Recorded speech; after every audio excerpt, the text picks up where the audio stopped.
পাপ ছাড়া কোনো রুজি নেই। এক যুগ আসবে পাপ ছাড়া কোনো রুজি নেই। আমি আগে মনে করতাম রিক্সাওয়ালা রুজিটা বুঝি পাপ মুক্ত হবে কেমনে। হ্যাঁ, তো লেডিগুলো যেসব যেই মাপের লেডিগুলির নিয়ে চলে,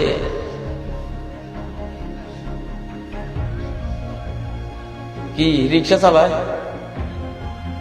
পিছনে লেডি বসে দিছে, বেটার মনের ভিতরে হাই ভোল্টেজ তার খালি টানে না, খালি টানে।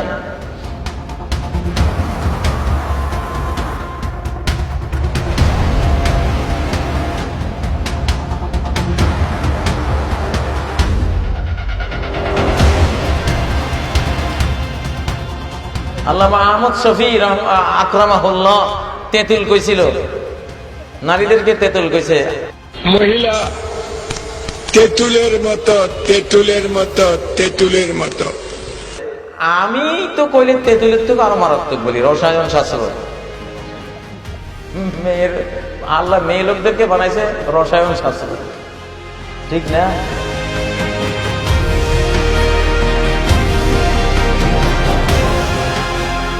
আমার খুতবার ঘরে এক সায়েন্টিস্ট, একজন বৈজ্ঞানিক, উনি আমার মুসল্লির কাতারে ছিল। খুতবা শেষে উনি আমাকে এসে জিজ্ঞাসা করলেন, হুজুর আপনি কিসের ছাত্র?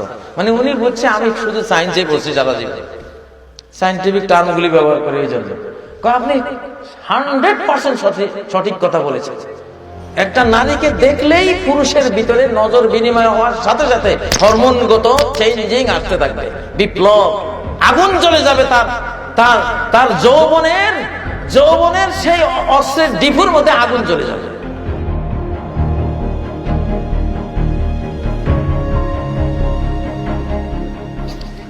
সেই লোক বলতেছে, সায়েন্টিস্ট বলতেছে, একটা তরুণী মেয়েকে খোলা অবস্থায় একটা পুরুষ দীপ্ত একটা পুরুষ যদি দেখে, তাহলে তার ভেতরে তো তোলপাড় হবে।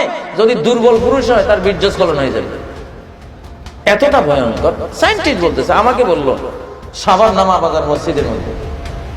হ্যাঁ ঠিক বলে, এরকম কিছু কাহিনী আমারও শুনে আছে, আমি শুনছি।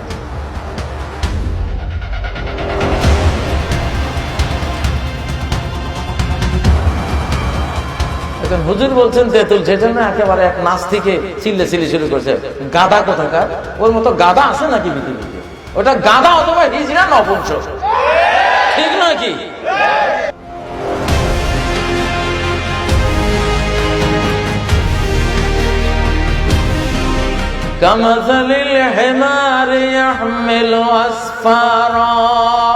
গাদা কি কাজী ইব্রাহিম কইছে না আল্লাহ কইছে?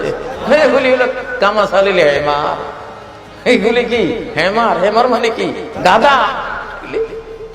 এগুলি গাদা, কপাল বড় জাতি। এইসব গাদাগুলি এখন আমার করে চালায়।